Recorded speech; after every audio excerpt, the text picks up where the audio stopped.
Good morning, everybody. Welcome to the April 30th, 2019 Pasco County Workshop. I will be here in place of Chairman Oakley, which unfortunately is under the weather today, so we wish him all our best for a speedy recovery. And with that, if we could please rise for the invocation and the pledge. O merciful Creator, your hand is open wide to satisfy the needs of every living creature. Make us thankful for your loving providence, and grant that we, remembering the account that we must one day give, may be faithful stewards of your good gifts. Amen. Amen.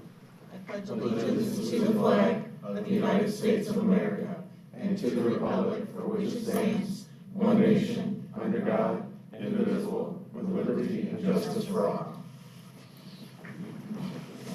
Okay, Madam Clerk, if you please call the roll. District 2, Commissioner Mike Moore. Here. District 3, Commissioner Catherine Starkey. Here. District 4, Commissioner Mike Wells. Here. District 5, Commissioner Jack Mariano. Here. District 1, Chairman Ron Oakley. Excellent, thank you. And with that, I think we'll pass it on to the county administrator. We are here for the strategic governance framework and some budget discussions today. So, Mr. Biles. Well, thank you, Commissioner. We will start with a budget discussion, and just to kind of set the ground expectations, this is kind of a high-level discussion of where we are in the budget process. You'll note as we go through, there are some key data points that we don't have yet, which is why we can't really get too far down to the weeds. But we want to walk you through kind of what we're seeing and where we are, and then also kind of walk you through at the very end, kind of the schedule from here through the end of September and final budget adoption. So with that, I'm going to turn it over to our budget director, Bob. Thank you. Good morning, Bob Gorig, Pasco County Budget Director. This morning, as Dan said, we'd like to give you a high-level overview of where we are in the budget process for fiscal year 2020, kind of give you an update on the revenues that we provided to you back in February, and to talk about some of the new initiatives that have been requested moving forward, and then to give you an idea, give you an opportunity to provide some input into what you'd like to see in the fiscal 20 budget. And so, as Dan said, there are some missing data points, one of the most important of which is that we do not have the constitutional budgets yet. Those budgets are due May 1st, tomorrow, for the clerk, the sheriff, and the supervisor of elections. The property appraiser's budget is due in June 1st. And then, of course, the tax collector is due August 1st, and that one's not quite as crucial to our budget because they are primarily a fee-based operation. And if you look, as we see here, we've shown this slide before, taxable values are increasing as the population increases and as the assessed values of the community increase.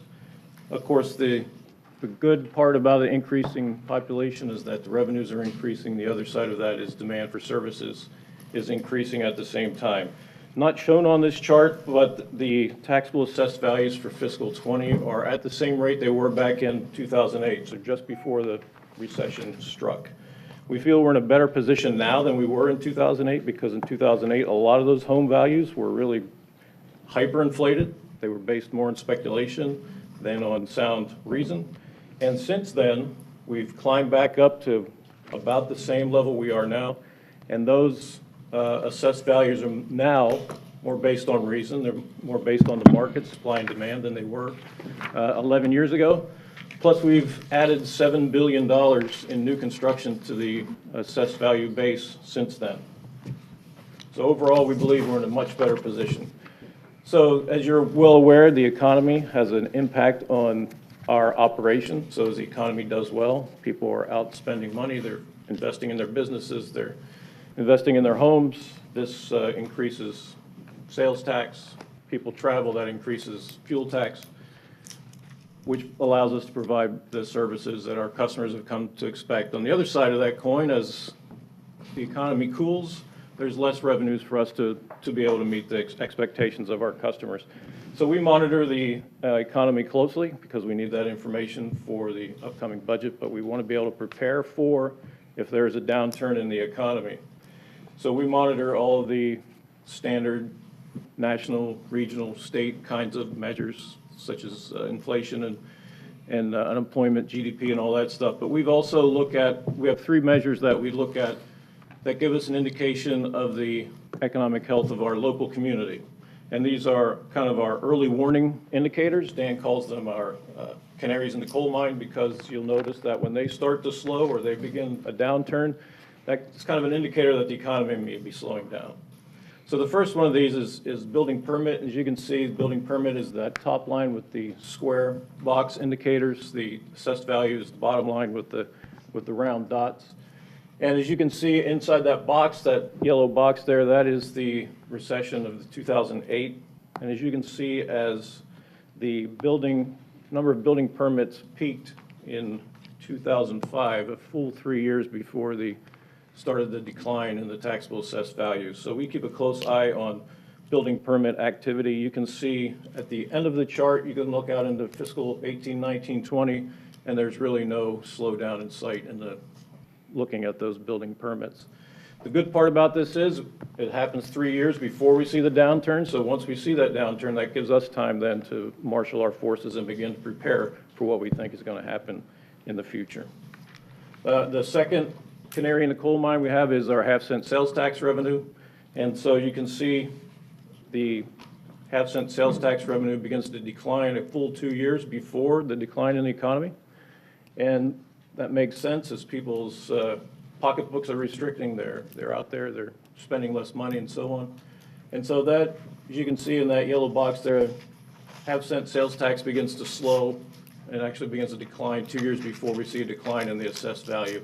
You look at the end of that chart, we still see half-cent sales taxes are still climbing at about 4% per year. So we're not seeing a slowdown in that area. And then the last one is something that makes sense when you think about it, but it's not obvious right off the bat, is the tons of trash collected at the solid waste site. So, right, so when the economy is doing well, people are out there buying stuff, they're buying new stuff. As the economy starts to tank, right, they're not eating out as much, they're making what they have last longer. And so you'll notice that's occurs a full 3 years before the dip in the economy as well, you don't see the decline in the tons of trash drop as drastically as we did with the permits, but it does stagnate, kind of plateaus there, and then takes the dip when the economy starts to tank. So overall, this gives us a good feeling that, at least locally, that if there is some recession within the national stage, which we're not sure that there's going to be, that we will be okay here in the local region. So with that in mind, we see that we're now projecting for the fiscal year 2020 budget an increase of 9.5% in taxable assessed values. That is the same increase as we had in fiscal year 19. So this 9.5% increase is huge. It's unprecedented. We haven't seen increases like this really at all. And so at 9.5% increase in the assessed value, that generates about an additional $18.5 million in property tax revenues. We have kind of a standing agreement with the sheriff's office that half of those new revenues would go to the sheriff's operation, half would go to the board and to fund the other constitutionals. And so with that in mind, half of the $18.5 million is about $19.3 million allowed, which leaves $9.3 million for the board. Of that, we take $5.68 million off the top, and those go to the community redevelopment areas, of which we have 4 in the county. About $2 million of that is for the community redevelopment areas, and the remaining goes to the tax increment financing, the TIF. And those TIF dollars are used for transportation improvements within the county. So new road construction, maintaining existing roads, and then operating the county bus system. So that's what that $5.6 million is used for. Once we subtract that 5.6 from the $9 million, that leaves about $3.6 million for the board. Yes, ma'am. Can you differentiate out what's going to the transportation, CIP, public transportation, public works in one bundle, and what's going to the CRAs? Like how much is going to the CRA? Yeah, the CRA was almost $2 million in fiscal year 19. That adds all of the cities? That's for all of the cities. So 2 million? the biggest are Port Richey, New Port Richey, because their CRAs are their entire city. They get upwards of $600,000 per year. How much is Port Richey getting? Almost $700,000, $660,000. Port Richey. Port Richey, yes, sir. Why are they getting more than And they have Newport 30, Richey? and they have 2,900 people in that city? Yeah, the Port Richey would get more than them, yes. Wait a minute. Sorry to interrupt you. I just want to make Newport sure I Richey heard. would get more than Port Richey. Okay, you said Newport Richey is getting 600 million, 600,000? Port Richey. Port Richey.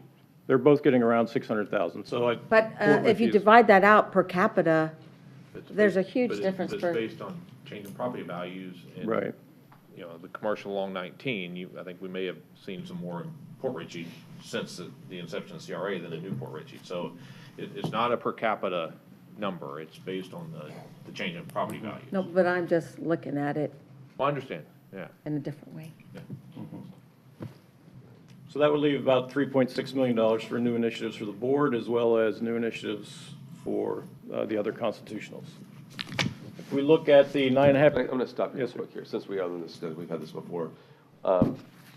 Going back to the CRA situation, i.e. Port Richey, for example, of encompassing the entire city within that CRA, when we know that entire city is not blighted. I mean, I think we need to continue these discussions and look at this deeper on that criteria that constitutes how they can consider an area blighted that has multi-million-dollar homes in that same area. How can that section of that city, you know, along those points, especially along the river, you know, and going out, I mean, that cannot be legal. I don't see how it is. Yes, I and just don't understand how that can be legal. I think the state legislature shares your concern, because in 2006, they changed the law that would, so you can no longer make the entire city a CRA, but those, like Port Richey, that were already formed prior to this law, can have the whole city. But if you're forming a new CRA, it can't be the whole But city. okay, but there should be a way or a mechanism to reevaluate that situation in my mind, or because I would love to appeal that decision, or that prior decision of stating that whole entire city is blighted. It's not. I mean, how could a neighborhood with $1.5 to $3 million homes be considered blighted? Chairman, the problem is that if it was legally created and the legislature has not chosen to dissolve them or create a standard in which they have to be held to, the CRA was legally created, and so the CRA can continue to collect money. I can understand to collect money, but just encompassing that whole area. But that was the legal boundaries of the CRA when it was created. And I can appreciate that, but I know you see where I'm coming from too. I mean, the facts are facts. I get the philosophical. I mean, I understand, yeah, I mean, think there was some legislation in this. I mean, to me, I'm not putting, sure, you yeah, know, we don't really think they've apples and had- oranges, but, you know, if it's, to me, it's no different than, you know, if I made $20 million and I get hit, and I'm only paying 5% in federal income taxes, you know? Right. I'm at a higher tax bracket, that's the fact, Right. you know? Yes, ma'am. I know they talked about doing some legislation in the last few years. I can't recall if anything went through, but No, I don't think nothing went through, so nothing's we really have passed. no oversight, still no recourse to see how they're spending that I 600? don't believe anything got through, and I don't think anything got through this year. Okay, do we know how that 600 is getting spent? Because maybe we like the way it's getting spent and it's not an issue. They gave us that last year. They gave us the, Yeah, they have to It's publish a salaries? report each year. Is it still salaries? It's still salaries, yes, That is ma'am. not, for Port Richey, but Port Richey, Newport Richey Not- is. I'm just turned talking the about Port corner, Richey. we're still on Port Richey. Yeah, we're not talking about, we're just, this conversation's Port Richey. Well, can anyone point to what improvements have been made using the people with the I salaries? think that would be in their report. Yes, every year they have to produce an annual report outlining their accomplishments, and so we can go back and get those. Yeah, I'd like for to past see few the years. last few years of their Sure. accomplishment reports. That has to do with them, not us, Exactly. doing things for them. Okay, you bet. Because maybe, maybe they've done great things with that Yeah, money. might be missing something, you bet. Okay, so we look at this 9.5% increase in the fire MSTU, that yields an additional $4.3 million for the fire department to use for various initiatives. wow, Austin. As we showed here, as we I talked mean- about earlier, half-cent sales tax increases. let me stop you real quick. Oh, When yes, are we sir. gonna hear from the fire department on their ask and if this is enough for their funding and so forth, as far as, like, when do we go through those numbers with the fire? Well, with everybody, but I'm just mainly talking about the higher. So, I haven't even looked at the priority That's what I was list asking. yet. Okay, gotcha. So, once I look, and the schedule's at the back, once I look through the priority list over the next few weeks, probably early June is when we will probably begin sitting down with you and walking through that individually. And then there's a budget workshop scheduled late June, I can't remember the Yes, exact like date. 25th, I think. Yeah, so that's when we'll really dive into the details. And I like we're doing this early. I believe it was Commissioner Starkey's idea, but so And I stole it from in my Leon mind, I County, keep so. thinking it's like August or something. Right. Okay, good. Right now. Okay. So at the February 26th workshop, Commissioner Wells asked us about the increase in the number of employees. As you can see, we've produced this chart showing the increase from 2008, just right at the beginning of the recession, until 2019. Roughly a 10% increase in the number of employees during that time. Also during that time, the population of the county increased by about 20%. So we're doing okay in that area. So if we look at those 260 or so additional FTEs, where did they come from? We can see in this chart here, those additional FTEs were primarily added in those areas that have a funding source outside of the general revenues. So those items that are outlined in red here are the general revenues. So of course, as we see the population increase, the fire department has increased. Building department, as we saw the number of building permits increasing year over year, and of course it makes sense that the building department would be increasing. And so you can see. Let me stop you there. Yes, Don, Chairman. Commissioner sorry, Wells. Sorry. Don, when will this number plateau with the CELA, with the technology? I don't think we're gonna, we talk about permits are gonna be able to be online now. Section of there, we have You a do? section for building construction later we'll on, hold that. if you wanna hold that, and we'll Okay. get to it when we get there. So, because you're right, there's a balance there, right, so. Mr. Chairman, Yes, sir. years ago, we did quite a bit of outsourcing of the permitting inspections. Are we doing that, or are we still keeping everything in-house? We have a contract in place to surge inspections where we can get a third-party inspector to do out there. Also, the builders have the opportunity to go hire third-party inspectors as well. So there's a couple different routes. But again, there's actually slides in here for building construction and for development services that we can get to in just a second. All right, capital investments. So a little mouse has just told me that Port Richey, $670,000 in the CRA in fiscal year 19, Newport Richey, 1.14 million. Okay, so they're not the That's same. better, yeah. Yes. Yeah. It also includes Pasadena Hills and Lacucci. Those are also areas of CRAs. So as we talk about the budget for fiscal 20, we don't want to forget about our investments in capital improvements. And so here are some of the capital improvements we're considering. Of course, facility master plan, we fund that at about $1.1 million per year. Hardware and software throughout the county that this year, fiscal year 19 was about 1.6 million. We've invested in our parks, so these are kind of the things we want to invest in moving forward. SunWest, kind of that maintenance building, and some of the amenities there. Starkey Ranch District Park, the priority there is kind of finishing the baseball diamond, the 4 fields and the baseball ground.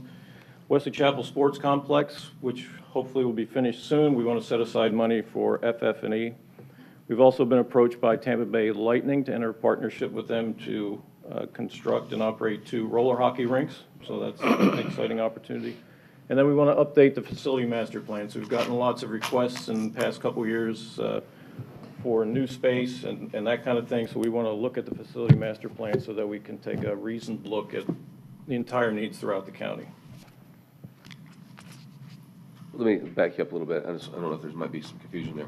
Sure. You're saying Wesley Chapel Sports. So we have the Ryegrass Ranch Sports Complex, which is on that facility. Then we have the rec center which is in Wesley Chapel District Park. So which one are you referring to? This is the FF&E for the Wiregrass Sports The Complex. Wiregrass one, okay.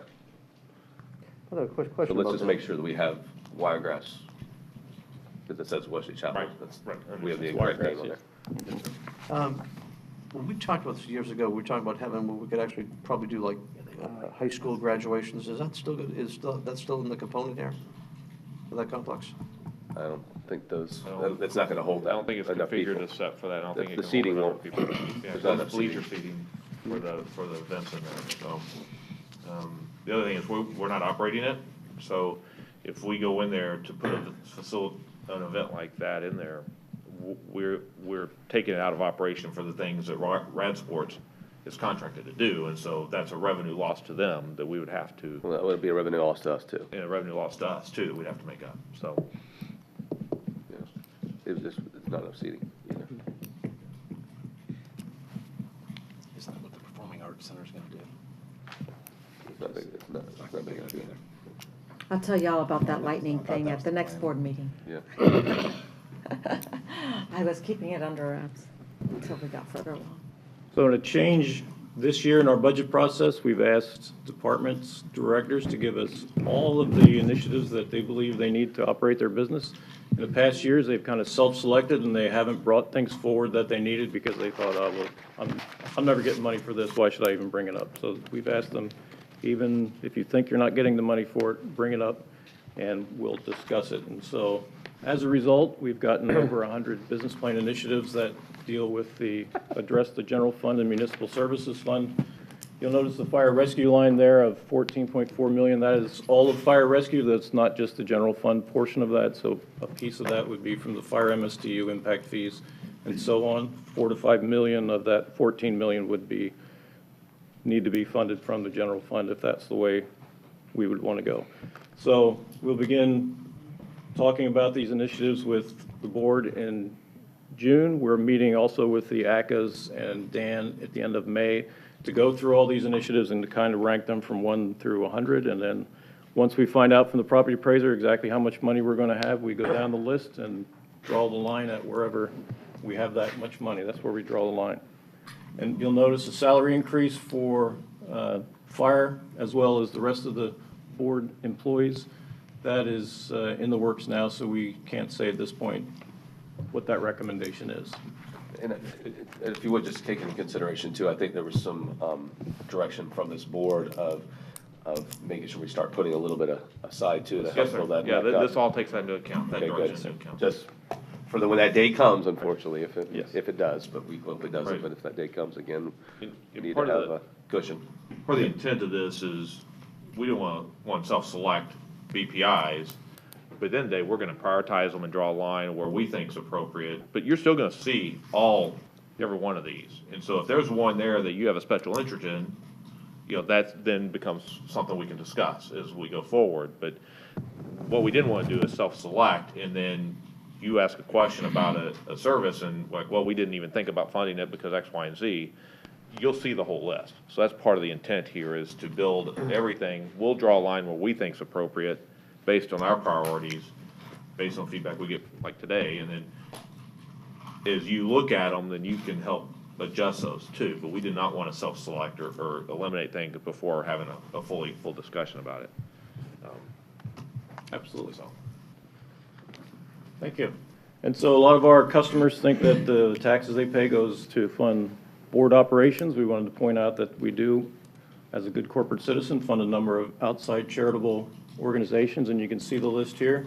There is an error in that list, the Premier Health Grant Match. We do not currently fund that operation, but the others on the list we currently, But we had, they just, we have in the past. Yes. but right, not they, not they had a fiscal little year hiccup 19. last yes, in year in getting 2018 in. we did, but not 19, yes, ma'am. And that's matched 3 times by the feds or something. Yeah. I don't think it's 3. No, but it's okay, 2 to there is 3, a I think match. it There is. is a match there. So, real quick, These are things that were outside of that are in the 19 budget. so under United Way, with the 300,000, I know some of their initiatives they do participate in other things for the homeless too, in addition to what's given to the homeless, the Coalition for the Homeless.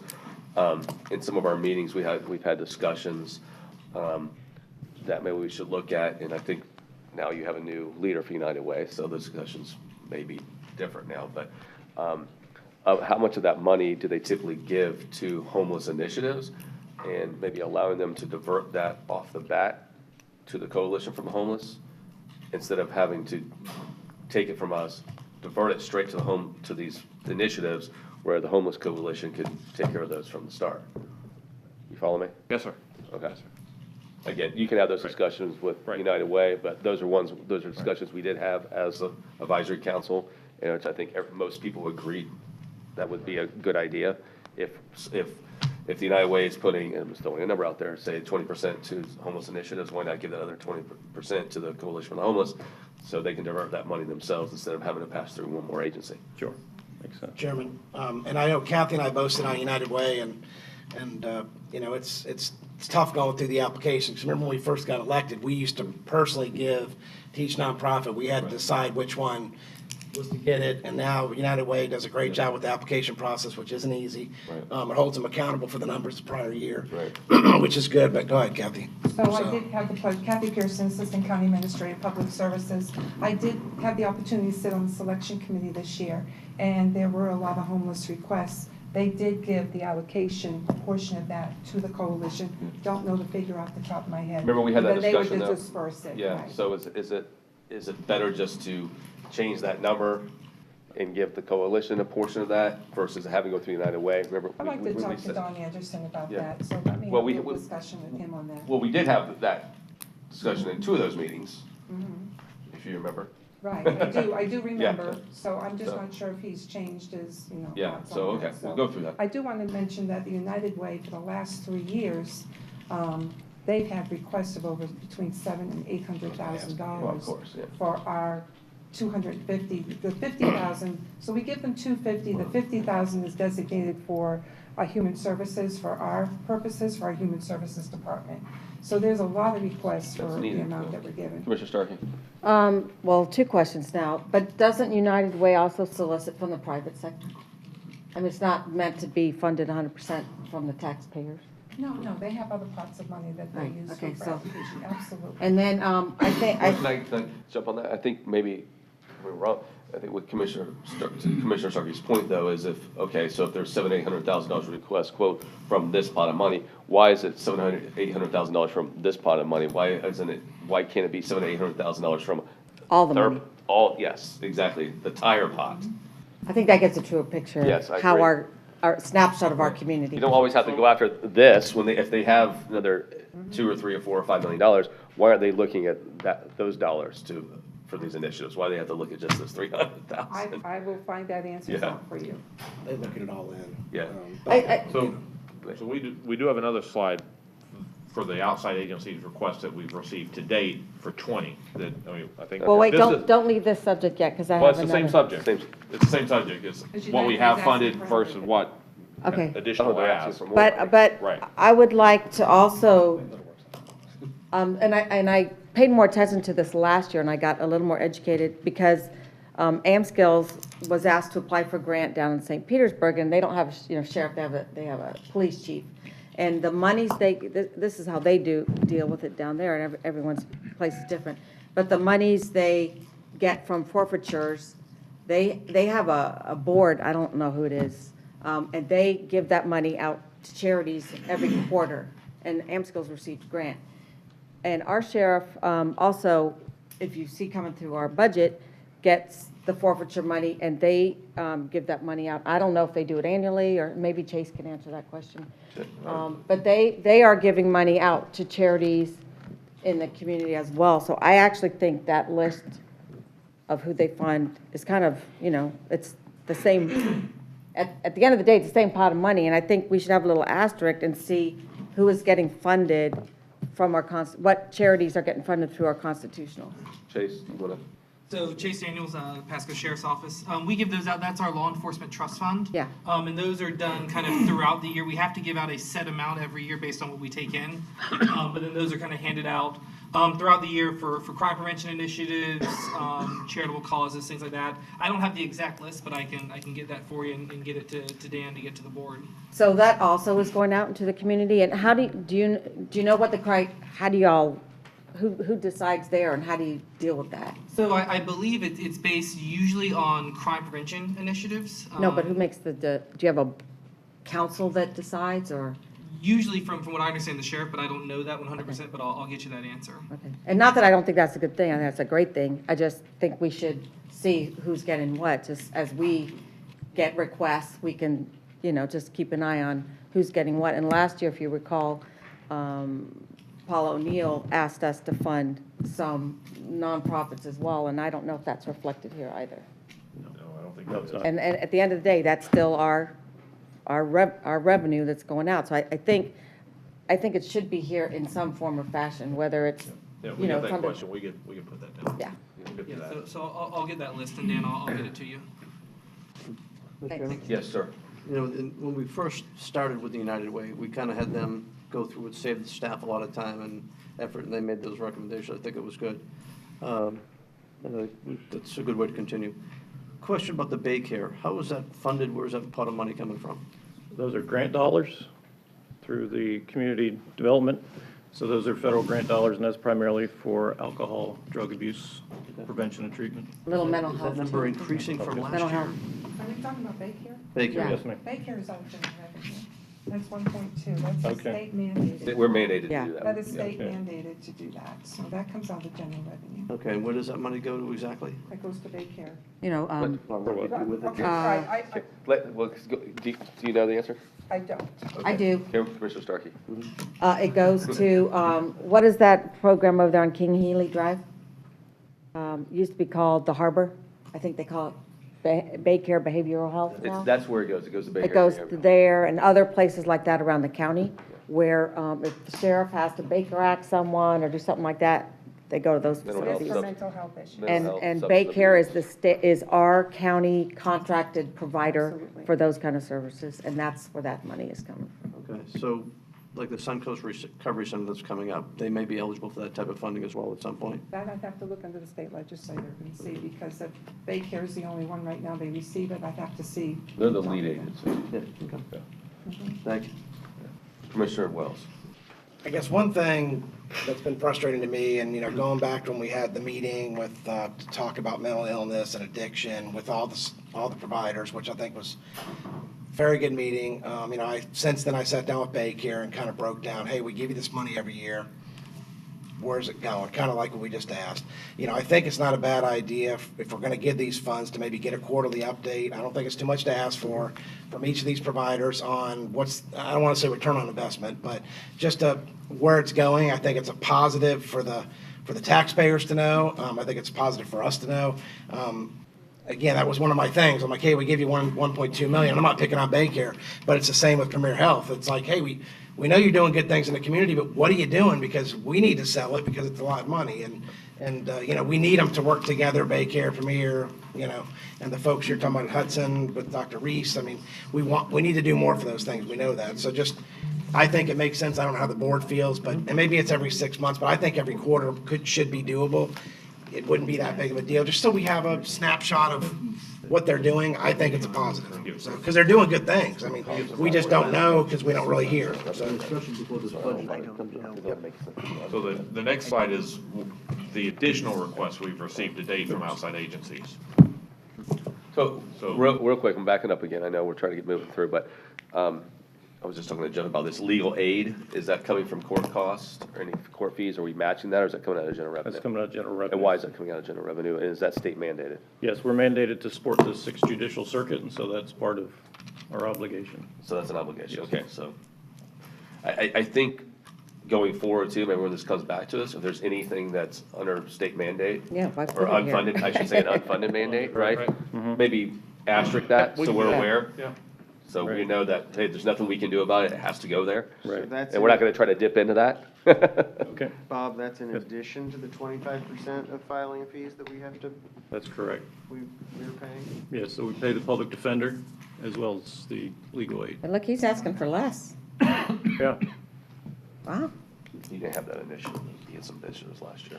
So these are the outside funding requests. The ASAP is afraid that they're going to lose a federal grant, so they've asked us for $60,000. Coalition for the Homeless. Well, can I, Yes, okay, sir. so that would be something that should come through United Way.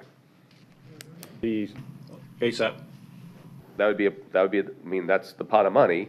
I mean, some of these other initiatives are things that we give them money to United Way. Now, they need to go ask United Way. Okay. Okay. I mean, isn't that why, I'm Keep in just mind- saying, isn't that why it's set up? it is, but Coalition for the Homeless goes to United Way too, I believe, for funding. Well, that's kind of I bringing, don't disagree, but again, I just want to point that out, that, that's why we did the United Way thing. I think it was nice, because it came to us every year. They come, Right. everyone would come and present to vetted us, and- So again, that's something, I'm being general here. I mean, it doesn't matter. I'm just, Sure. No, that's Absolutely. fine, that's what we can give them on both of those. We can give that. So, So the Pasco Kids medical exams, we currently fund them at $125 per exam. They're asking to increase that to $200 per exam, which is the state average, so that would cost an additional $44,000. The Premier Healthcare grant match, we talked about already, $350,000, and the match is split. They provide indigent healthcare for people in Hernando and Pasco. This would be the Pasco share. They divided the grant match up according to population. So our piece is $350, Hernando is $150. And then, as we talked about, United Way, they're asking for an increase from $300,000 to $450,000 per year. And where's the justification? And what's their justification from going from 300 to 450? Did they give you a Yes, they've given us, paper or something? they've given us a letter saying that the demand for their services is increasing, so they. So again, going back to Commissioner Starkey, Yeah. again, not trying to pick on, I'm not trying to pick on anybody, I'm just asking, these are important questions we have to be able to answer to our constituents. Absolutely. If this is again, a not-for-profit that seeks money nationally across, to fund the organization, how much money are they bringing in themselves, and how much dependent are they on local government? But we can get you that number. We You know? raise much more money from Publix and other That's what I was gonna say, entities. there's a lot more Publix in Pasco County, so that increase, I would think there'd be a lot more coming from Publix. We can get you a breakdown, and that, you should see it. Yeah, we can. I think we used to have a United Way program in the county. Still do. Oh, employee deduction? Yep. Okay, I don't so we know still when do? that's coming up, when the annual drive is coming up, Kathy. Okay. But it's kind of the last couple of years, now that Chuck's in charge, I mean, it's gonna change, but, I mean, when I first got elected, it was a big push. I know I always gave every month, hundreds of employees gave every month, so we do need to get back and make that a big push. I haven't Maybe heard us that from talking that in a about it, while. because I forgot the number, but it was tens of thousands of dollars we raised, so. Which is nice for employees to do that and get right back to the community, so. Again, great programs, great things everybody Right. does, but we Yep. still need to know where the money, and how much are they distributing themselves Right. of No, their we'll- funds? yeah, And where are they we'll- getting their we'll funds? get that from? information. And then Yeah. fundraisers and things. I mean, again, that's typically a not-for-profit, is not dependent on the government. They need to be there themselves, and then we assist when we need to. But to keep make in up- mind, make up the big slack. Commissioner, but when we first got elected, we gave out the $400,000 ourselves. And we said, hey, United No, I Way, we want understand. you to I do it. understand. So So- it's not like they're taking no. advantage, or No. we gave them the money to do it for us. I understand, I'm not disagreeing. So, Yeah. again, when you ask for more, where's it going to go? And what is happening on the other side? With your other funding. So why do you need 100 more from here when you're raising money over here? No, understand. When we had struggles, Mr. Chairman? Yes. When we had struggles years ago as far as like funded, not funded, how are we gonna fund it, what amount should you fund it? And when the economy dropped down, I had pushed that this is the time to put more money into it because they're gonna need it for more services. Uh-huh. To see this jump from 300 to 450,000 in a good economy, are they doing enough on the private side to bring that money in? Is the demand really rising, or is it just other programs that aren't being funded elsewhere because they don't think they need them? Right. We'll get you So some those answers are the on good that. questions, right? The questions that need to be asked, We'll right? get you some answers on that, make sure you have that. And the one thing, so, Because when the staff comes in, and asks for their request, they're showing what exactly it's going to. So we need to know, if you want 150 more, where exactly is it going? Staff comes in, if they need a new swing set, they tell us they need a new swing set. That's why they need well, I think $20,000. we have that, we can get Yeah, that. we do have that, so We'll get yes, that. and that's a We'll get good that question, to we you. should have had it here today. But I know this is kind of like just a Right. preview, but yes. Right. we do Well, and have these are it. questions that you ask us, and we'll go Yep. get you answers between now and the workshop in June. Right. The other one we haven't talked much about is really kind of what your thoughts are on the Premier Health grant and the match. 'Cause we did that 2 years ago, last year we didn't do it. Oh, I think we didn't do it because I don't think Too he late. applied. He applied too late. late. But if we want him to come make a presentation, I have no problem with that. That's different than funding him. Well, to why we should fund him. Okay. And let him show what he's doing. Yeah. His ROI. Okay, as we mentioned, we're required to fund a number of programs in the sixth judicial court. Some of the major programs here, you notice the top three, the change in their budgets primarily due to changes in requests for technology. Public Defender replaced a bunch of their computers last year, so they don't need to replace them this year, and so that's the reason for the decline. The medical examiner, for the past few years, the medical examiner's been going over budget just because of the there's more people in the county, therefore more autopsies, and the medical examiner is indicating that the opioid crisis is really adding to his workload. So in order to realign those expenses with what we actually think is going to happen, we're recommending an increase of about $250,000. So as we talked about previously, the building permit trending upward. We got to keep track of that number, because when we have our day in court, hopefully, these are all the arguments that we have to make about what that opioid crisis is doing to our budget. Very good. I actually think we should send a letter to the legislature, because they're right at the cusp of deciding whether they're going to put the Attorney General's program through. It's passed the House unanimously, but it's stalled in the Senate, whether she can move forward with her lawsuit. Okay. And I think we should have that lawsuit go. So we can't vote on a letter today. True. We'd have to wait until. It'll be too late, yeah. Tuesday, unfortunately, yeah. And So I the think, Attorney General's lawsuit is different than That's the separate from one ours. you Yeah. filed. But it does affect the state, but I'm glad ours still gets to continue. But But it I think doesn't- we're going to need that same information. I mean, No, it no, doesn't, no. it doesn't keep you from you individually doing one yourself and expressing your thing. We just can't vote on if we want to do a letter Yeah, from the true. entire commission thing. So, Commissioner Mariano. Yeah, maybe we should have Lucas Magazine come in and actually do a presentation of where we stand with the lawsuit and what we can do to, if we need to help them in any way, but find out where we stand. Yeah, I'll be glad to contact them.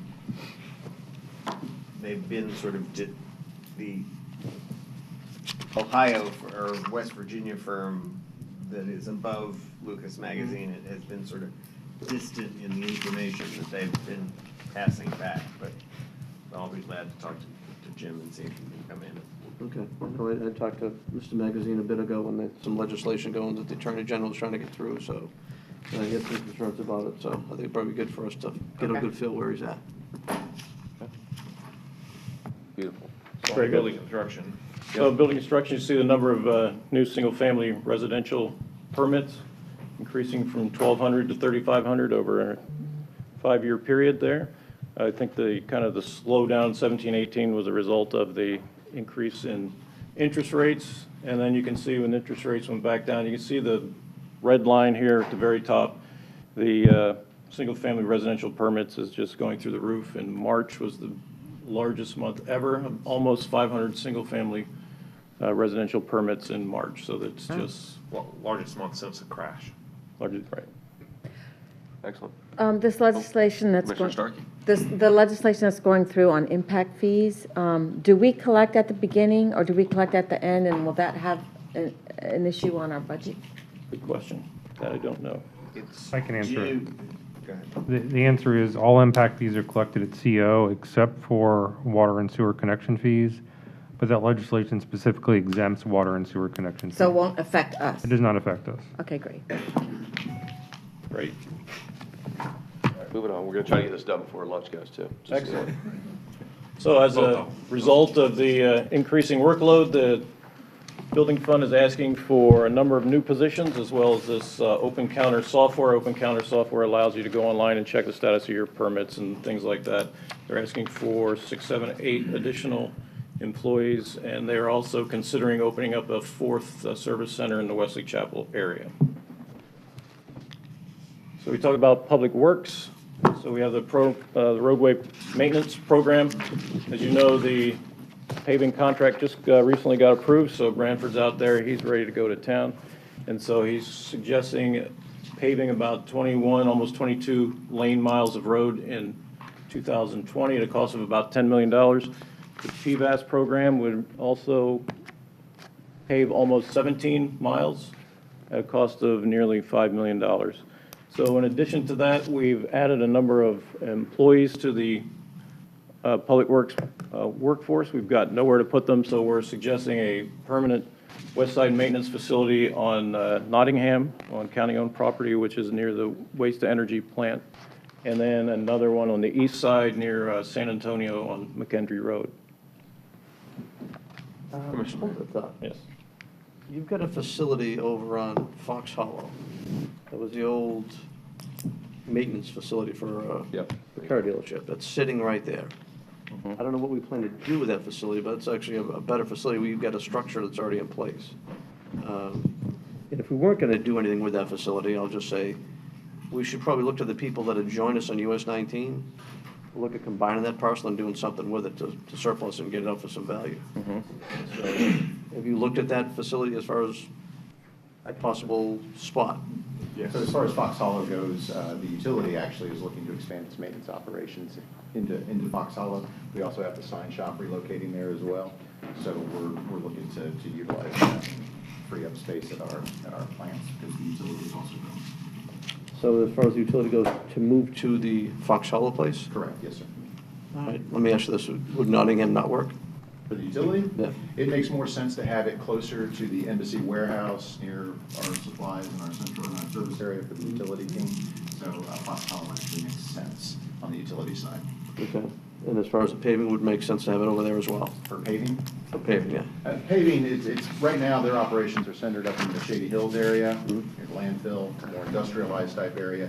Nottingham is just down the road. And they own that facility already, so it gives them space to essentially grow on west side maintenance as well as more permanent public works administration space as well, which they don't currently have. They're currently spread out. Thank you.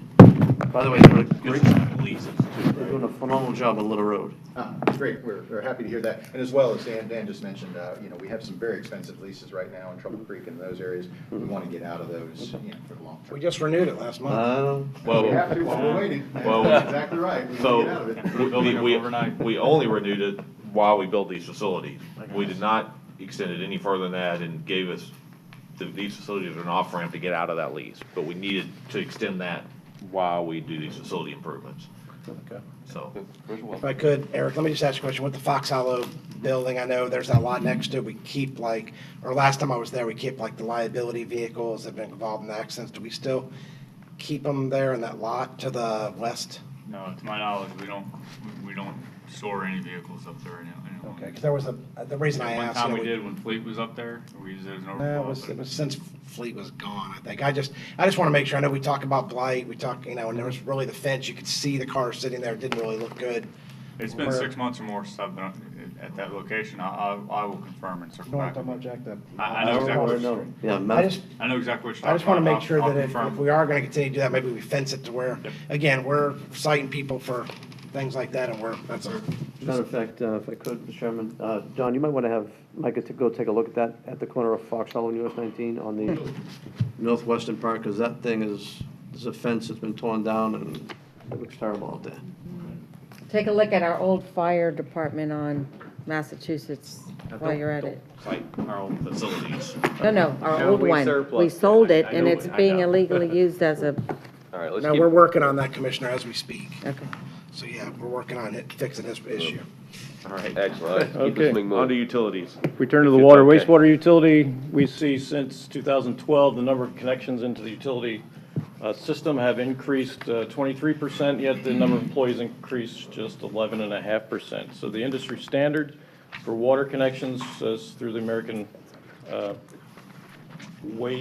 Water Works Association, they recommend one connection per every 400, or one employee for every 486 connections. We currently have one employee for every 1,038 connections. Close. Which means that we're not putting in, we don't have the resources to service those connections like we would like to. So these initiatives here with the 26 FTEs you see here gets us closer to 1 to 900 and some gets us closer to that 1 to 480, but not quite there. So these are kind of the initiatives that the water utility is asking for in fiscal year 20. Let's go to the enterprise fund. Yes, sir. Yes, sir. Okay, so it's not the general fund, so, Right. keep going then. Well, but I mean, it's still something, it's still a rate that customers pay, and we need to keep up with Breaks down, right? Yeah.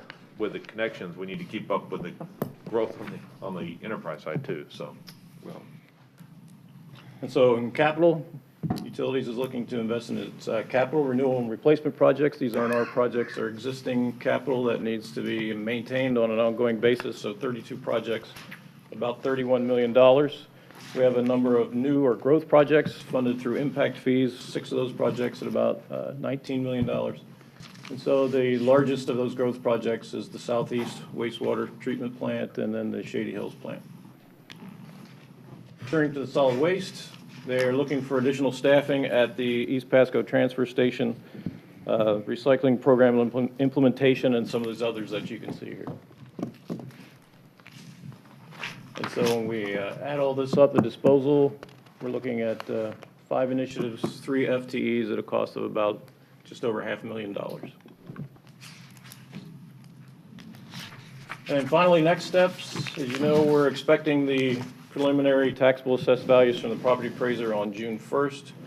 We'll be meeting with county administrator and ACA department heads in May to review their budgets and get an idea of the business plan initiatives. Detailed budget workshop is June 25th, at which time we'll come back and talk about all the initiatives that we're recommending for inclusion into the budget. Final taxable assessed values on the 1st of July, and then we set the trim at the July 9th workshop, or board meeting. That's all I have for you today. Be happy Great. to answer any questions. Any additional questions on what we just saw? We'll move on. Great, thank you. Thank you. All right, now we'll move over to transition out of this into the strategic ordinance framework, more of a planning discussion, land development code discussion. And so,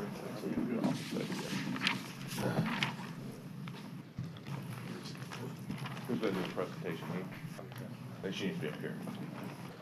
Well, no, we got 3 seats. Don? Yeah.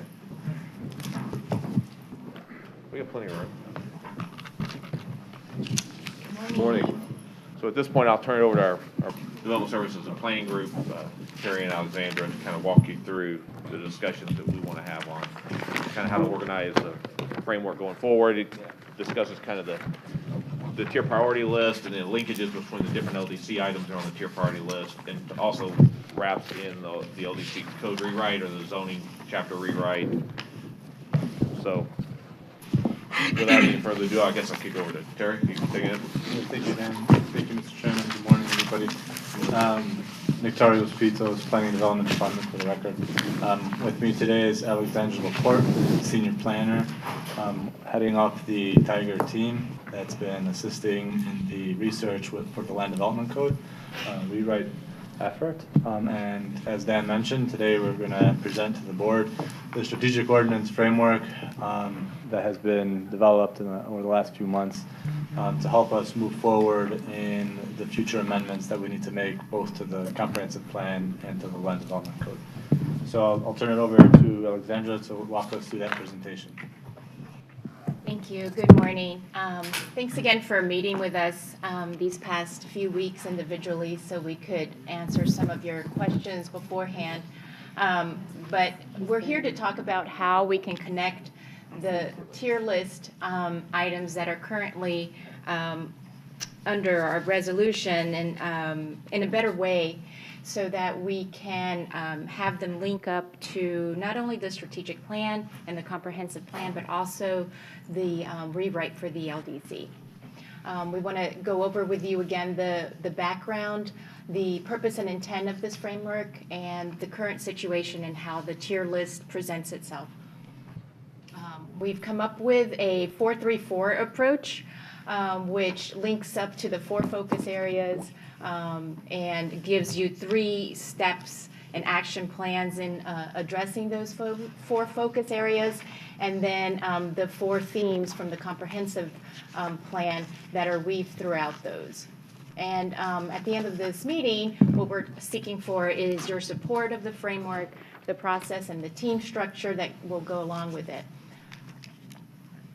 So the background, again, is when the tier list came up for reprioritization for our group to make recommendations of what that might be, we took a step back and looked at the tier list to make sure that those items were understood in, as it related to each other and also as it related to the strategic plan. Additionally, we wanted to understand what the sequence of events or steps that were needed to be taken to address any one of those items. And finally, we wanted to make certain that any one of those items that were very complex were not just identified as a single line item that you could just check off. They involve a more comprehensive approach. Again, the 4 focus areas from the strategic plan is to stimulate the economic growth, create a thriving community, and enhance quality of life. And we would argue that this framework would then result in the improvement of our organizational performance and making sure that staff's time is assigned appropriately and effectively in the writing of these ordinances. So this is an example, just a snippet. You got in your packet the whole list of the tier list, but this just highlights a few of those that straddle the various, the 3 tiers. So you have bike ped connectivity as a tier 1. And then in tier 2, you have compact walkable communities, multi-generational housing. And then finally in tier 3, you have the zoning district reconfiguration, which is what the LDC rewrite is. I'm going to walk you through just to highlight, to further highlight the way these items need to be connected to each other in order to really effectively address any one item. So you have here as an example of bike ped connectivity.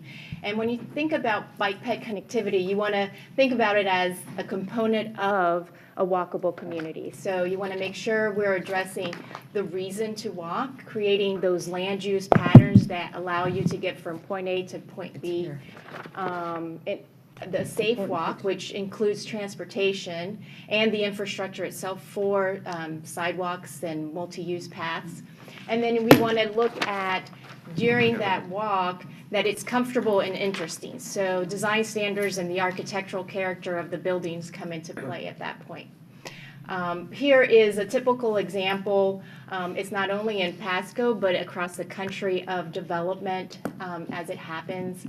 They're large blocks. Oftentimes, they're pushed way back from the frontage road, and so you have usually the surface lots that go in the front. And okay. So, what are we trying to achieve with bike ped connectivity? Is it just be able to provide X amount of miles of sidewalks and trails, or is it really something more meaningful? So then the next step, a better way of doing things we have right here in Pasco County is Wiregrass Mall.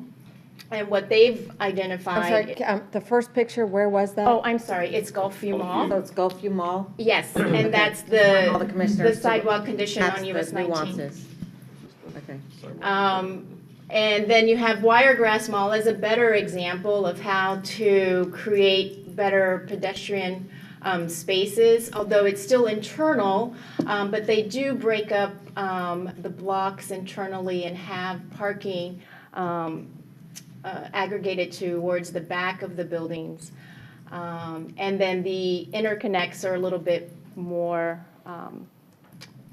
extensive, I guess you would say. And then the best example locally that we'd like to highlight is Sundial, albeit it is in St. Petersburg, which is an established downtown. It does make the point that it fits into a heavy grid street system. Network where it provides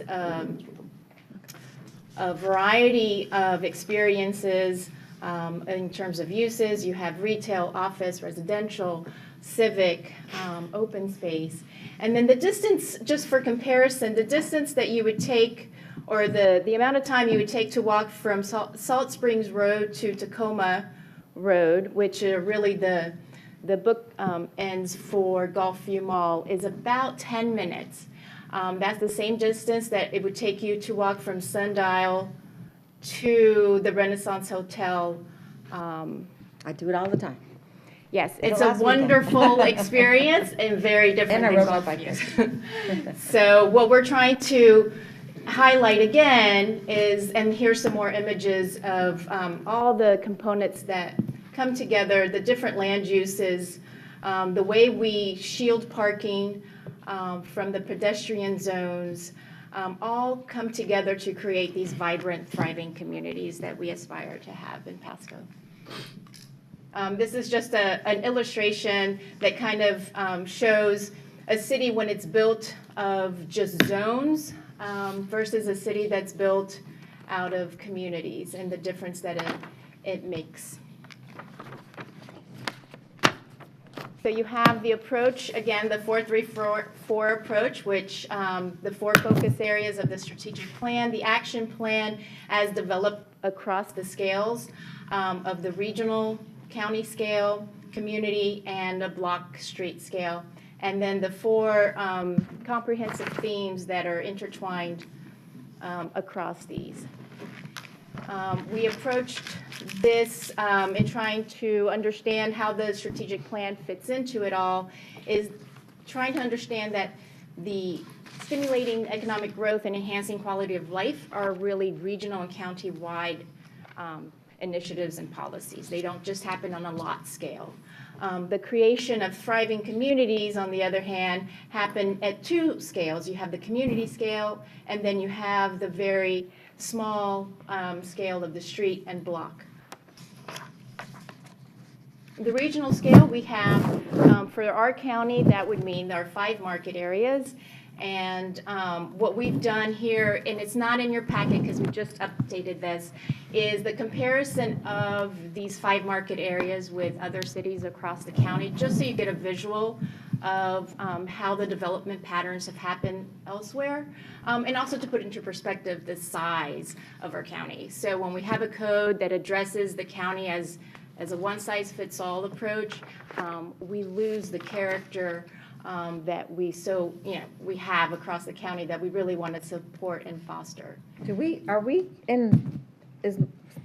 Is my presentation the same as yours? Because, We've added a couple slides since those were printed. Picture a little bit different. Yeah. For clarification purposes. okay, Yes. because I don't have that one. Yes, you would not have, and I apologize, you do not have Okay. these slides because it was after our last meeting yesterday Okay. that we realized this might help tell the story a little bit better. Okay, so what But are you we can looking get- at there? So here you have the comparison between the West Market area and roughly in terms of size is the size of Cincinnati. Just land, oh, It's square miles. And the population of Cincinnati is about 296,000.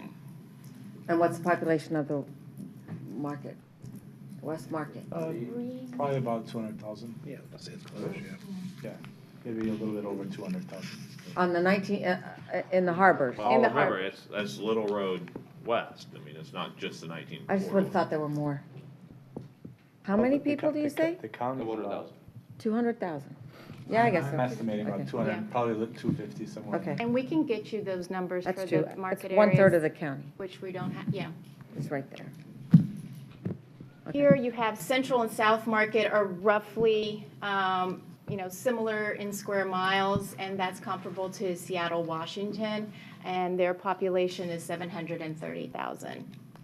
We're not trying to suggest that we would build out to dense density. It's just a scale, for scale reference, and we understand, of course, that our market areas vary, right, greatly from urban to rural. So by no means we want to. Yeah, and I think that the reason we wanted to kind of put these together is just to demonstrate that when we talk about our current land development code, we're effectively regulating cities the size of Seattle plus Cincinnati plus, Philadelphia, from a rural community to an urban community or a coastal community, which are all different. And so we kind of maybe I'll think about them a little differently until we do that. Yeah, And what so- works in one kind of You also- community doesn't work in the other. Yeah, you also have in both those, between Cincinnati and Seattle, obviously you have a very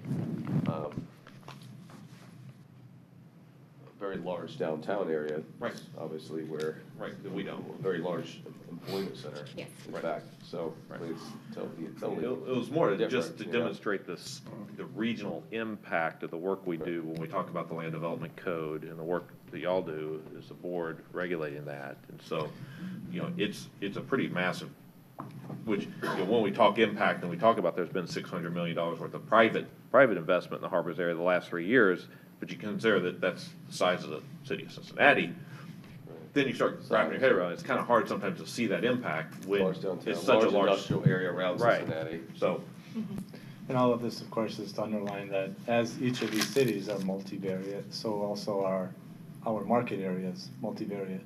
These cities have their own individual codes and overlays and what have you, and we have one across the entire county. The North Market is roughly the size of Austin, and the East Market is roughly the size of Tampa. Take that.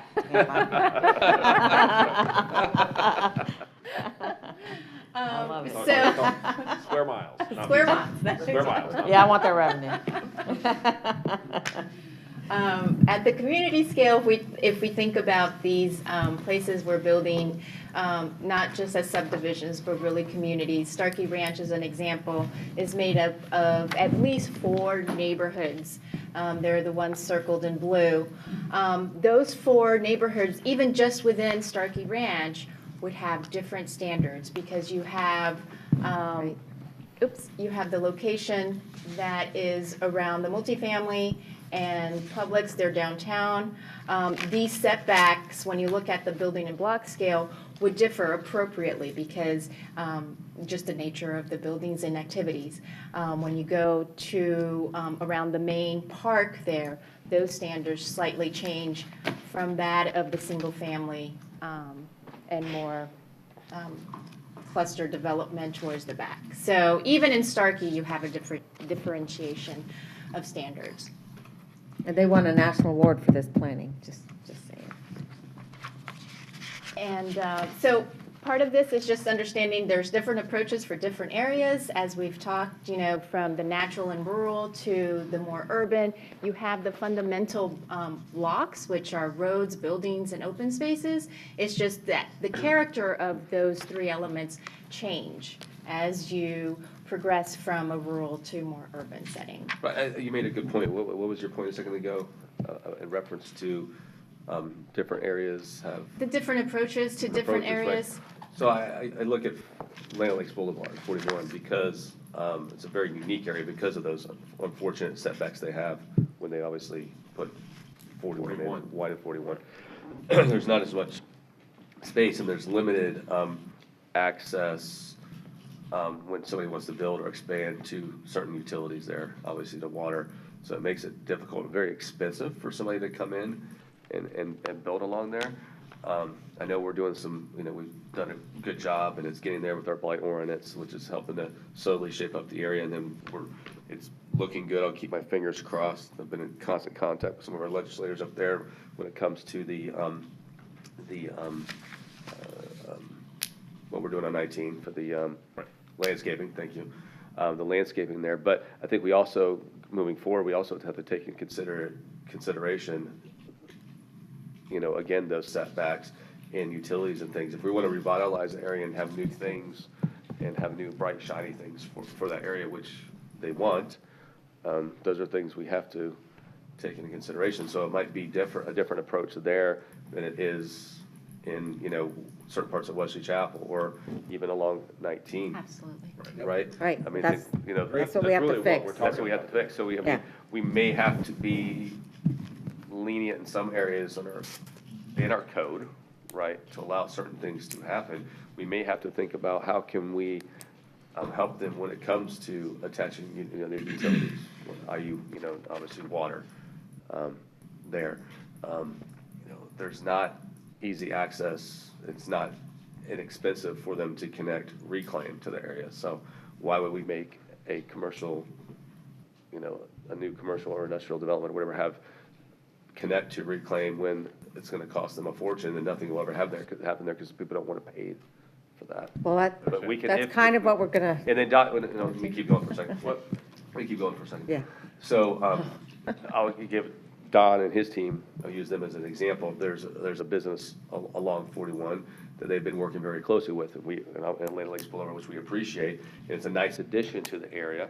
And so they've been working very closely with them over the past year to get them where they need to be. And so that's an example of the team working hard to get there, but it'd make his job a lot easier if there's certain things, obviously, when we're looking at this strategic plan and the code, and when we write this code, so he doesn't have to think of unique ways to get things done, whereas it can be done off the bat, and people can come in and know how to get where they need to be. And without having to spend That's more money there, twice as much than they would somewhere else in the county. That's exactly what they're proposing, in these Yeah. different areas for each area. Right. I think it even goes deeper than that, and you're gonna get to that in this presentation, right? Right, because this is very much gonna help US 19 as well. And to meet the expectations, right? So you Yeah. know, coming into whatever know, area you are, right. there's an expectation, there's a range and You always want to do flexibility. the expectation. It helps, Right. doesn't it? Yeah, I mean, that's our goal in moving forward and redoing the land development code and updating the comprehensive plan is to make things easier to understand so that people, when they approach the county to do work, to do a job, to do a project, that it's easy to understand and they can reasonably anticipate what is expected of them based on what's in the. We can go, I'll get on my soapbox for a second, so. Mr. Chairman? Yes, go ahead, Commissioner. And I think especially the coast, I mean, you go anywhere up around Florida, when you get closer to the coast, there's usually bigger land values, bigger developments going on, et cetera. And we are completely the opposite. Part of it's from the zoning categories we use, the ordinance we have in place as far as like docks, et cetera, et cetera. And we need to change all that in a big way. I think the advertising on 19 with the sign ordinance, landscaping ordinance, it just crushes retailers who are struggling up and down. I'm telling you, they tell me, up and down, they're struggling across the board. So we need to change the demographics. Along the coast is the biggest opportunity. And if we can change all that stuff, you can see some changes, but it does need to be segregated. And I think 41, maybe 301, needs to be looked at in the same type of way where, what's the best way for those guys to go? Because when you can't redevelop, because you got to take half your parking, and it's going to be cut in, it's going to be eliminated. Can't have it, yeah. You can't do it. And now you got a property that's almost useless, so what happens? Correct. Guy stays it, the building dilapidates to a certain point, and then maybe something happens. So we need to, look at this, and I'm so glad you guys are bringing Try this to weigh it forward. out, yeah. We'll have to, we'll have to look at that, but we do have a lot of properties that are overparked right now anyway, that the only time they're full is Black Friday. And if that, and so that's not really where our parking standards should be. Our parking standards should be somewhere between that we shouldn't build parking to Black Friday, Well, no, when it's that- only one day We also a have year. more commercial, right, than 19 really supports. And we need to relook at what some of that becomes, perhaps multifamily, more, but there's a lot of empty stuff on 19, and I think 19 could really use, But the same token, there's a lot of new stuff on 19 too. I mean, there's like a new Dunkin's pops up every 2 weeks. well, yeah. I mean, they're, like, I'm just saying. Yeah, They're, but those take they're such a also little Housing footprint. complex there too. The new housing Right by going the in, so I McDonald's. mean, there's some other stuff. Oh, yeah, that's the low-income housing, yeah. But there's lots of great ideas, I think, that are gonna come from 19. Okay, well, But the problem is, if they've got, let's say, a retail space of a certain size, and they got a parking lot that's X number, and the new thing is when you go to a certain amount, 50%, whatever you're gonna rebuild, with the values where they're set so low, all of a sudden now, you can't go build that parking lot, you gotta stick with what you got. Because you don't have enough room to put the landscaping in and meet the parking requirements that you have in place. Well, I think the challenge here is our parking requirements, not the That's the- landscaping piece. Right. Yeah. But I'm saying, it's all part of the same thing we're talking about. It's like It everything- eats away at the lot at the end of the day, for you to redevelop. There should be different landscape requirements for a more urbanized setting than a building that you're building in a rural setting, because, land, the amount of land available is very different, and the footprint is different. And for example, in a car dealership right now, you have to have a 75-foot setback between the C2 and and residential. That cannot happen in the 19 corridor. So, what is the intent of that? is to protect the values of the residential community. Well, there's other ways you can do that besides having a 75-foot buffer. So those are the kind of things that we're going to be talking about, right? What is reasonable and good in certain kind of planning zones. You're looking for new car dealerships in your district, right? No, I want a moratorium on them, just like Newport Richey, till we get this right. All right, let's keep going. Go ahead. You're all saying the same thing, it's the heading of the slide, Right, different I approaches know, for different areas. we've You're all saying the same interrupted thing. him, yeah. We're good. Keep it going. So we looked at the 434 approach, that's the 4 focus areas. We determined that the 4 focus areas of the strategic plan are best implemented at 3 different scales, the regional, the community, and the block street scale. And then we asked the question, how does this fit into the comprehensive plan? So we looked at the comprehensive plan, it has about 10 or 12 elements to it, approximately 200 or so policies, and we ran an exercise in which we started to group what those policies were talking about into themes. And we distilled all of the policies of the comprehensive plan, not just those that were, future land use or planning related, but all of the policies, the transportation, engineering, stormwater, et cetera. And we grouped them all together and we distilled it all down to these 4 comprehensive plan themes. Stewardship and open space, which is really about how we steward our facilities, and it's not just the county facilities of buildings and fleets and things like that. It's taking a look at the facilities that we build out in the community, such as, for example, a stormwater detention pond. How do you turn a functional item like a pond into an amenity space that adds to the open space character and value of an area? So stewardship and open space, that's what that theme really is about. Transportation, engineering, and access, that sort of speaks for itself. That's basically all of our road ideas and engineering. Land use design and character, these are all the policies in the comprehensive plan that speak to future land use, that speak to how land use should be applied throughout the county, how it should look, the design of it. So we have numerous policies in the comprehensive plan that speak to the design of what's going to be built. And then how does that design and that land use contribute to the character of the overall area? So these policies exist within the comprehensive plan. And really they should be the backbone, so to speak, to the strategic ordinance for how we develop ordinances moving forward.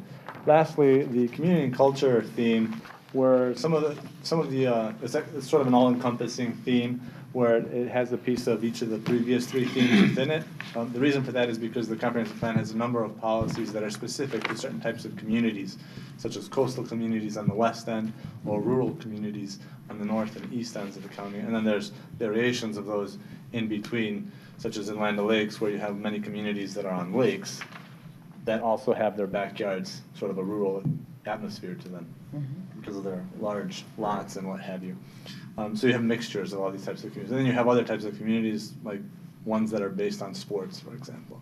And so the community and culture theme is one of those catch-all themes that we can then craft and tailor specific to the realities of the coastal community or the rural community. Nice. So here we have the sample of the tier list items that we have shared with you individually, but not put together in a summary quite like this. So you'll see that in orange, you have items that are already on the tier list. And when we group them down across the scales and into families, you see some of them are vertically, I guess, integrated, if you will, and then horizontally too. So you'll see that they come up across multiple families. So when we're thinking of any one item, not only are we looking up and down in the family of scales, regional and community, but we're going to look across sometimes too in this fashion. So you'll see that they're repeated, but they change the character or standards accordingly to the focus of the family. So these go ahead. I mean, just to explain the term family. So what we've done here is we've indicated in orange the tier priority list items that exist today. And what we've done is ask the question, what else is needed in order to accomplish these tier priority list items? So we started filling in the gaps, if you will. Yes. And by way of an example here.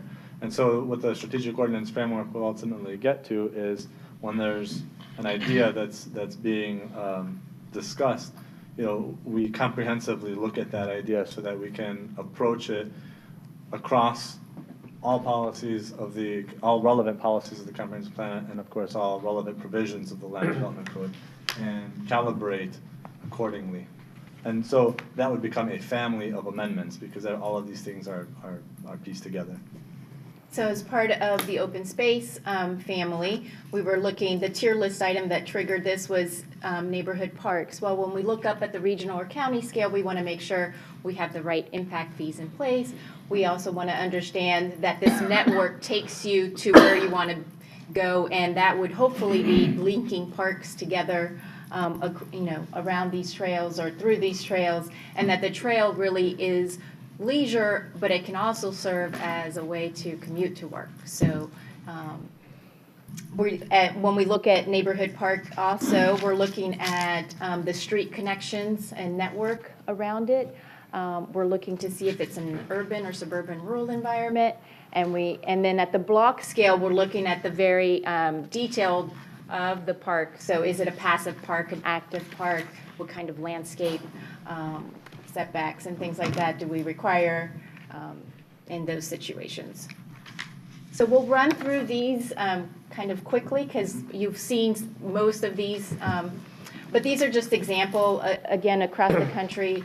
This specifically is in East Beach, Virginia. It's a project that I had worked on in my previous life.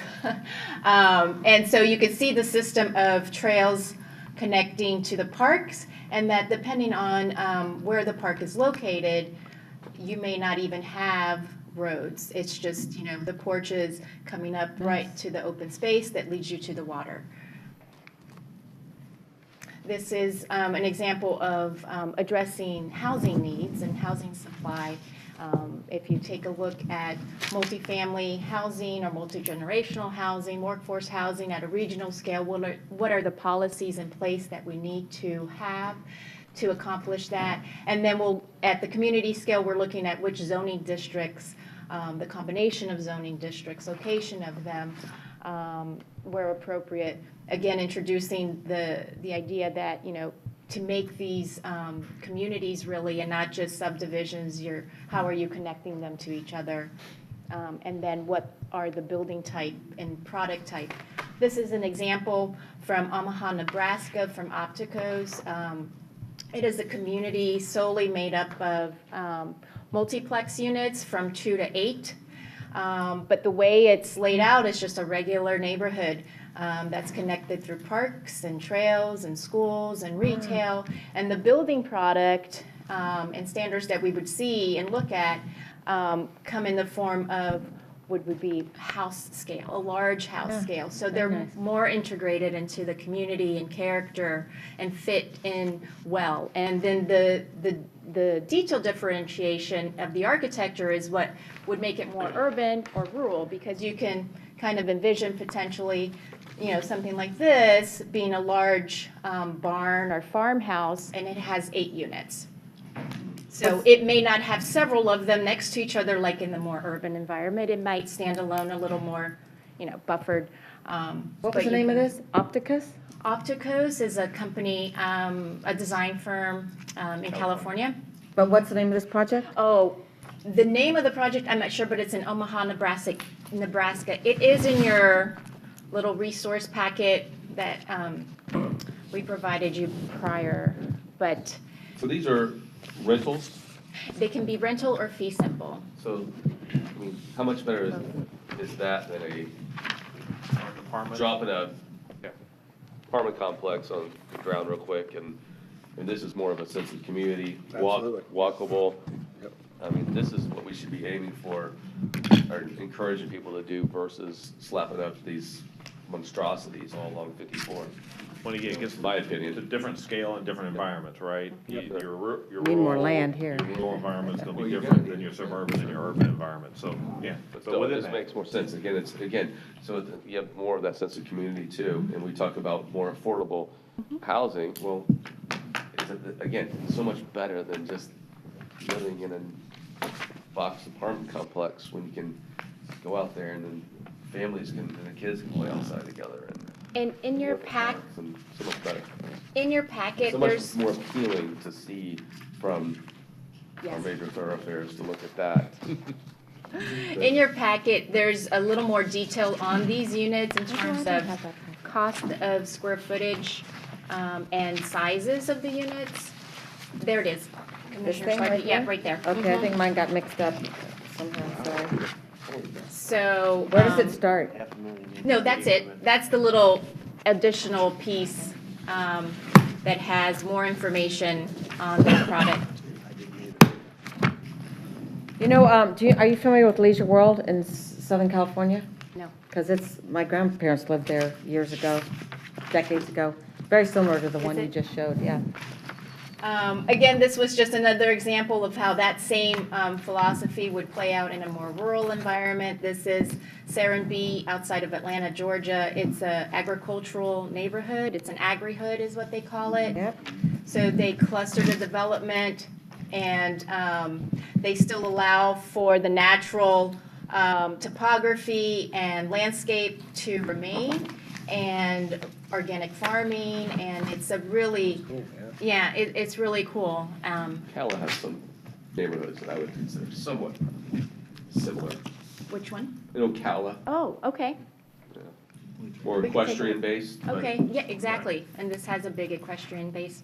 I went to the Agri-Hood break Commissioner session at ULI. Oh, did you? Yeah. Oh, great. There's some cool stuff being built around the So country. why can't we do this in the East Market and the North Market areas where we would want to preserve the topography and view sheds of those rural communities? This is, again, the same product type, but configured with the architecture a little differently. You can cluster these developments very close together and leave for the farm and rural setting around it. So you're taking up a little less land. We have coastal community example with the docks and seawalls. And if you look up at the regional scale, the comprehensive plan does have a policy for shoreline uses. Then we would look at the community scale and consider, is it on a canal, is it on a lake? And what's the character of those that would influence the standards for such item? So before was for the docks, this is in the same vein for the seawall. This is right in front of Eulalie and the Tampa River. They're doing the living seawall approach instead of the hard seawall, because the hard seawalls, they are finding that, you have the erosion component where the living doesn't happen, and you increase your animal and biodiversity of animals and plants. Huh? Where would you put your boat lift? Oh, then you would have to figure it. Yeah, you'd have to make the break. But this is 2 years into their project, is that picture. They do have a dock, but it's not where the living seawall is. Yeah. Yeah, it's difficult, because if it grows over, then you got to deal with that issue, and Yeah. that can happen. So where it would be applicable, something to think about. But it's just where you take the one line item again, and you're kind of looking at the different scales and the different context that's in. The transit-oriented development line item, we'd be looking at the transit center overlays dictated or provided for in the comprehensive plan. We're looking at the mobility fee structure around those, and we think of the zoning districts again, the parking standards that go along, the parking standards we talked about briefly in terms of redevelopment. Well, those standards are very important in terms of transit-oriented development as well. You would have significant reductions in parking if you're trying to build that transit center development. So you don't need all that parking because you're assuming people are getting there in alternative ways of transportation. So this is an example of, at the community scale, I'm sorry that it might still not be very legible, but the market areas you have in the fine orange line, you have our 6 transit centers along 54. And the dark purple are all our MPUDs in the county. There's 210 of them. Most of them are happening in the South Market area and in the Central Market area. In fact, the South Market area, 55% of the zoning districts in the South Market area are MPUDs. At the street scale, you're trying to build communities like Winter Park. This is their transit center or transit-oriented development doesn't have to be, skyscrapers. It can be something like Winter Park, Florida, and it just provides for all that you need a multitude of uses within a 10-minute walk. So you have the park, you have the Rollins College, you have all the retail and office shops and residential all around the transit center. And then finally, we have the process and team that we're proposing to administer this framework. So we talked a little bit about all these families. When the Board of County Commissioners sponsors or mandates an idea to pursue a change in the comprehensive plan or in the land development code, this would be the strategic ordinance framework that we would request to move through. So the idea would come from the Board of County Commissioners, it would go to the strategic ordinance group, and then a decision would be made so that if there's something that's being mandated by state statute or and that sort of fix, it would move over into the ordinance development team where they would continue working on those ordinances. In order to establish the comprehensive families that we've just sort of talked about here, the strategic ordinance group would establish those families and then send them on to a strategic ordinance team that would then go about discussing, ideating, creating ideas basically for how to accomplish the idea that the Board of County Commissioners has sponsored. And then they would then have meetings with stakeholders, come to board workshops when necessary, and then move through the Planning Commission and the Board of County Commissioners review and approval process as per usual. So this is essentially the strategic ordinance framework, and we've given you some examples of how we would be going about doing the work within this framework. Are there any questions? Any other questions? Commissioner Starkey. So, well, are you going to go over this, getting to great places? No, I just provided that as a resource. It is where some of those diagrams in the beginning of our presentation come from in terms of breaking down developments that are typical, better, and best. And again, it's San Jose, so it is more urban, but they did a really great job at laying out all the different pieces that come together to making great places and walkable places, which is, something that we're striving to do. So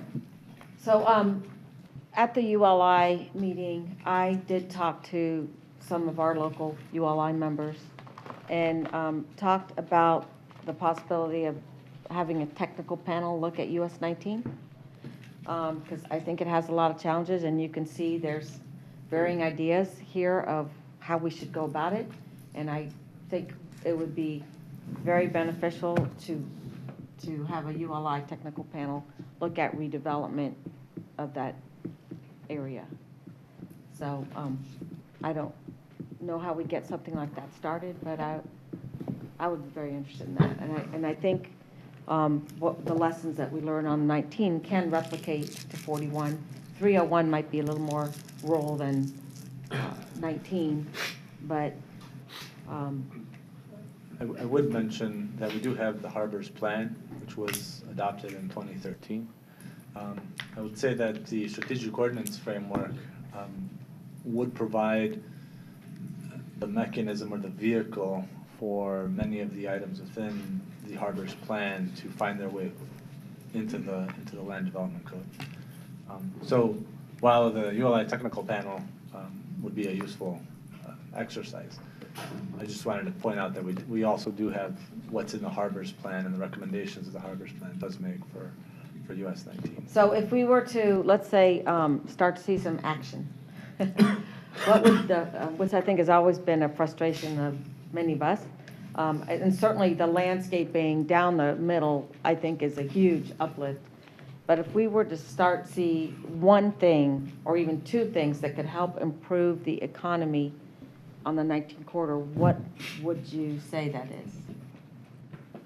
I think the US 19 corridor, you have to start looking at it in the context of a planning prism, if you will. You have to look at the transportation. How does the transportation impact the land uses? And then what are the spaces in between? In other words, what are the open spaces or the public spaces?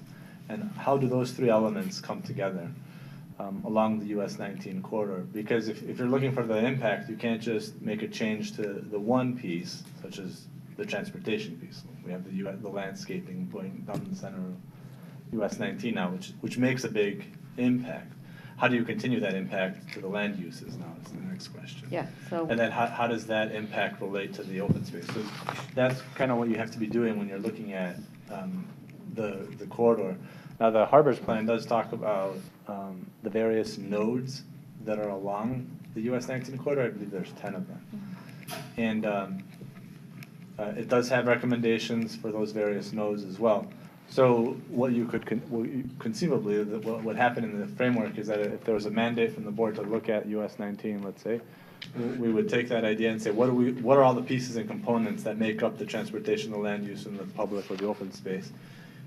Fill in those gaps, and then selectively, if we wanted to, apply them per node so that you can start seeing specific impacts along the way.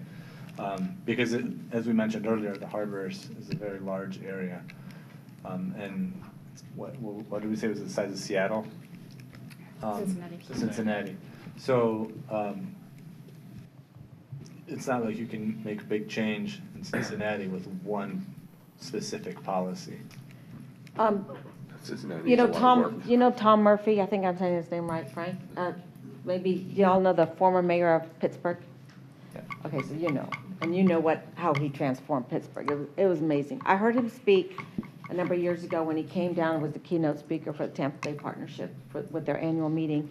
And then he and, I don't remember the other guy's name, spoke at ULI. They were the big lunch speakers. I don't know if you were at that meeting when Tom Murphy spoke. I think you were on out with the technical. But I think what Tom Murphy did in Pittsburgh is amazing, and a lot of it was public-private partnership. And they just went and bought, you know, when no one else was willing to invest, they said, okay, we're going to go invest as a city and plant a stake and then bring in private partners to help us. And I really like that idea, and I think there's some places on 19 where maybe we're going to have to be that first icebreaker and invest in something and bring private people in with us, but maybe we just have to put some money out there to start the ball rolling. And I think of Holiday Square sitting there as a humongous eyesore with great opportunity to be a thriving mixed-use community right on the Pinellas County line. If you look at the housing on the Pinellas side, it's, you know, $400,000 to $700,000 homes right backing up to that property. But, you know, right now it's just sitting there doing nothing. And, you know, Jack, you know your district better than me, but there are places where I think we may have to go in and help and bring in David's department and really get the ball started. And that's what they did in Pittsburgh. And I think it's a good case study for us to look at. Commissioner Mariani. I think Commissioner Starkey had a great idea with their ULI. When they came here and came back again, we got some great results. And a lot of, I think, great things we're doing now are directly from that. I like that you're going to try to separate the counties out. I think you're dead in the money there. What concerns me a little bit is the speed of which way things will go. It was a year ago, we had a meeting about docks and seawalls and make some suggestions. That committee met once with like 25 people in the room, and nothing has really come out of them meeting again to find out where we're at. And little things like, you know, limits of 500 square feet of concrete where you're going to put in the back of your deck, which is actually a good thing because now pesticides don't go in the water presiding it. Except for drainage, those limits are still like there. So I don't want to see us get stuck and held up. When the Urban Land Institute talked about a area that, I think they actually picked out the Ranch Road FGA plant, where they talked about making a stormwater facility, also a park, right in the middle of a neighborhood park to make something happen. I haven't even seen staff's plans as far as what they will do for that area, connecting sidewalks or whatever, though it's all kind of moving piece to piece. So maybe it would be a good idea, because, I mean, you and I, we both want to see 19 improve. We Yeah, both have in different our ideas lifetime. about it. And maybe just having them come in and just look at that 19 corridor might be a good idea. Let's go study it. When Darrell Leclerc brought everybody down from the Economic Development Council many years ago, you know, Darrell said the number one thing you had to do is build your structures higher along 19. It's a great asset. And everybody kind of looked at him and says, well, what do you mean? Well, the more height you get, the better view you get for the Gulf, the better the value is going to be, and people will pay for those views, those vistas, but you're not building anything up there. And, you know, I'll give the commission credit. You know, we took away that height restriction, but it's not quite happening. So maybe it is time to get them to come back in here and just take a look just at the 19 corridor, and if we learn from there. And I want to say as well, I think we did phenomenal doing the landscaping. That is really starting to look awesome, and people are getting really fired up about it. And I think between 41, 301 as well, I think it's a great opportunity to keep on going that way, because it is going to definitely help. But we definitely need to make something happen. I think this is a good step here, but maybe just that is one thing to go take a look at. What's really going out there? Let them do a ground study as well from all the businesses and whatever, and let's really take a close look at the area. What is the best thing to do, because now's the time to do it. And I think it's going to have to be public-private, couple of projects to kick it off. Well, I think you got some direction to look into some things, and you can now develop a team to look at. Commissioner Wells, do you have anything else? No, I'm just going to say, and I know Commissioner Starkey talked about it, and I know, like, Mr. Mitchell's redeveloped a plaza on US 9. There's been a couple investors, but I know there's more investors that want to. But because of the regulations we have for, like, landscaping, when you hit that 50% mark, you have to, you know, and the parking, and those are things that, you know, she talked about, and I do agree with her, private-public partnership. We got to figure out a way to incentivize these folks to come in and redevelop. We have to. I don't want to delay this. ULI worked hard back in 2013. The Harbor Street Development Plan, we talked about it forever. I don't want to be sitting here 5 years from now, well, yeah, saying where we at. So but again, we've got to look at the things, and that's where the stakeholders come in. Hey, stakeholders, what are you seeing in US 19? What do we need to do together? Doesn't mean give everything, but work together to find out a way to make it thriving, you know, like an urban sprawl or something like we've discussed. And we have to do something more over there, that's for sure, so. Go ahead, Commissioner. And maybe, you know, maybe you're under a way to do it as well. Maybe we've got the harbors plan. Maybe we need just to bring that back and do a series of workshops. You know, maybe 3 parts of the county, southern, central, and up along 19. Let's get everybody together. Let's take a look. Let's invite the business people out there. Let's get the people that live there and find out where they're at, what they think you should be doing to what's in that plan. And that may be a quicker way to do it as opposed to waiting for the study. Though I will say Urban Land Institute, I they're think in and they out pretty could quick. drive that bus very well. And they include stakeholders in those meetings, and that might not be Yeah. a bad, I mean, they did a great job with it. I mean, I think it's detailed, you know, we're talking about walkable communities in between Newport Richey and Port Richey, going under the bridge. I mean, we're trying to lead things ourselves, and you can see the things Newport Richey, the city's done. They're doing a lot of great things. I would love to see that up and And down I have my 19. brother-in-law here, Frank.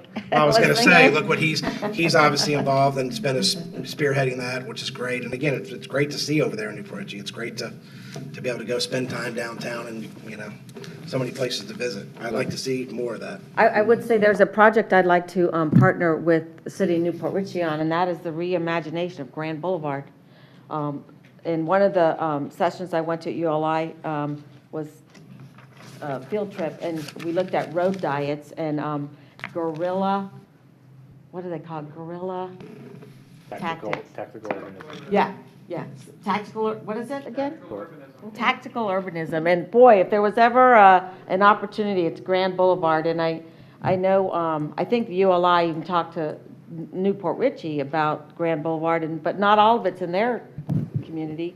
Some of it's in ours. And if we work together on turning Grand Boulevard into a tree-lined boulevard with pedestrian activity either down the middle, like they have in Winter Garden, down the middle, the trail goes right down the middle of the road, or on the sides, and just, you know, we could partner with them on Grand Boulevard. So there's some opportunities.